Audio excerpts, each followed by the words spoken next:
नमस्कार। अखिल भारतीय विद्यार्थी परिषद की तरफ से आयोजित की गई इस प्रेस वार्ता में आप सभी मीडिया बंधुओं का यहाँ पधारने के लिए बहुत बहुत धन्यवाद।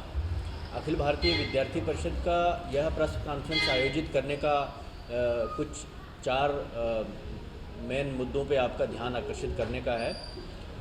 आपके ध्यान में होगा कि अखिल भारतीय विद्यार्थी परिषद के 75 साल पूरे हो चुके हैं। हमारा 75वां वर्ष यानी अमृत महोत्सवी वर्ष चल रहा है। इसमें अखिल भारतीय विद्यार्थी परिषद ने हाल ही में अपना 69वां राष्ट्रीय अधिवेशन दिल्ली की पावन भूमि में संपन्न किया। 7 से 10 दिसंबर के बीच आयोजित हुए इस अधिवेशन में अखिल भारतीय विद्यार्थी परिषद के इस अधिवेशन में देश के भिन्न भिन्न कोनों से 10,000 के करीब छात्र प्रतिनिधि जो है उन्होंने भाग लिया, जिसमें 500 विद्यार्थी जो हैं या स्टूडेंट लीडर्स, यूथ लीडर्स, उन्होंने अलग अलग देशों से पार्टिसिपेट किया। 25 देशों के 500 प्रतिनिधि भी उसमें शामिल हुए और साथ में एम्बेसडर्स, बाकी कंट्रीज़ के एम्बेसडर्स, इनवाइस, फर्स्ट सेक्रेटरीज़, उन्होंने भी इसमें भाग लिया। और देश के यशस्वी गृह मंत्री माननीय अमित शाह जी ने इस कार्यक्रम का विधिवत उद्घाटन किया। और इस अधिवेशन में, इस राष्ट्रीय अधिवेशन में 4 प्रस्ताव स्टूडेंट हित में पारित किए गए और 2 आह्वान किए गए।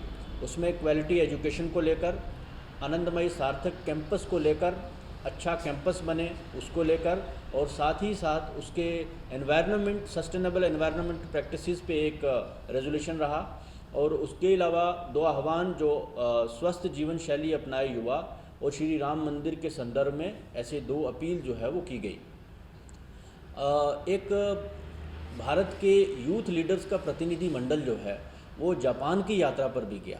जेनेसिस के द्वारा आयोजित इस जापान यात्रा में सार्क नेशंस का स्टूडेंट और यूथ लीडर समिट रहा। इस सार्क नेशन के यूथ लीडर समिट में भिन्न भिन्न सार्क नेशन से जो प्रतिनिधि हैं उन्होंने भाग लिया, यूथ लीडर्स ने भाग लिया, और कुछ स्पेशली इनवाइटेड कंट्रीज़ के प्रतिनिधि भी वहाँ पर रहे। 100 के करीब ये एक यूथ लीडर्स का जो समिट था। इसमें क्या चैलेंजेस हैं सार्क नेशंस की तरक्की को लेकर और क्या अचीवमेंट्स हैं उसके बारे में डिलिब्रेशन हुई, बातचीत हुई, डिस्कशन हुई। हमने वहाँ देखा कि जापान के साथ कंधे से कंधा मिलाकर भारत टेक्नोलॉजी के मामले में चल चुका है और अब टेक्नोलॉजी के क्षेत्र में भारत जापान से ज़रा भी पीछे नहीं है। हमें ये भी देखने को मिला कि भारत की और जापान की कल्चरल रूट, सांस्कृतिक रूट्स आपस में बहुत मिलती जुलती हैं। हमें बहुत सी जगहों पे जाने का मौका मिला जहाँ पे विष्णु जी का और ब्रह्मा जी का मूर्ति स्थापित है बहुत सारे मंदिरों में, और वहाँ पे ये चीज़ें देखने को मिली कि भारत कभी न कभी, जो भारत की संस्कृति है वो जापान का हिस्सा रही है, और ये एक खुशी की बात है। और इसके अलावा हम आपको ये बताना चाहते हैं कि अखिल भारतीय विद्यार्थी परिषद ने अपने राष्ट्रीय अधिवेशन में श्री राम मंदिर जी के संदर्भ में एक आह्वान लिया। आप जानते हैं कि श्री राम जी का 500 साल का यह वनवास और श्री राम मंदिर में राम जी की मूर्ति स्थापित होना, ये पूरे देश के लिए हर्ष और उल्लास का विषय है।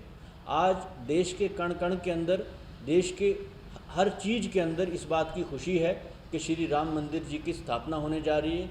22 जनवरी को जब उद्घाटन कार्यक्रम रहेगा, उसी के साथ और उसी शाम को अखिल भारतीय विद्यार्थी परिषद ने पूरे देश के कैंपसेस सजाने का जो जिम्मा लिया है कि दीपोत्सव करके देश के कैंपसेस को सजाने का काम किया जाएगा।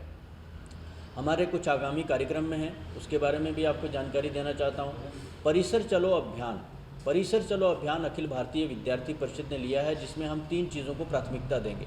एक तो जो रिक्त पद है कैंपसेस में पूरे देश के अंदर जो वैकेंसीज़ हैं उनका लेकर हमारा सर्वेक्षण यानी सर्वे होगा।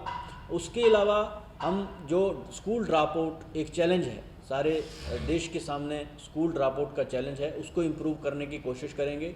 और साथ ही साथ जो लो अटेंडेंस रेट है कॉलेजेस में, यूनिवर्सिटीज़ में, स्कूल्स में, उसको लेकर हम युवाओं से अपील करेंगे, उनसे बातचीत, वार्तालाप करने का काम करेंगे। और हमारा युवा पखवाड़ा, युवा उत्सव जो है 12 से 23 जनवरी स्वामी विवेकानंद जयंती के संदर्भ में रहता है, तो उसमें हम मैक्सिमम यूनिट देश भर में डिक्लेयर करने का और मैक्सिमम स्टूडेंट्स को, मैक्सिमम कार्यकर्ताओं को उन यूनिट्स में स्पेस देने का ऐसा हमने तय किया है। धन्यवाद।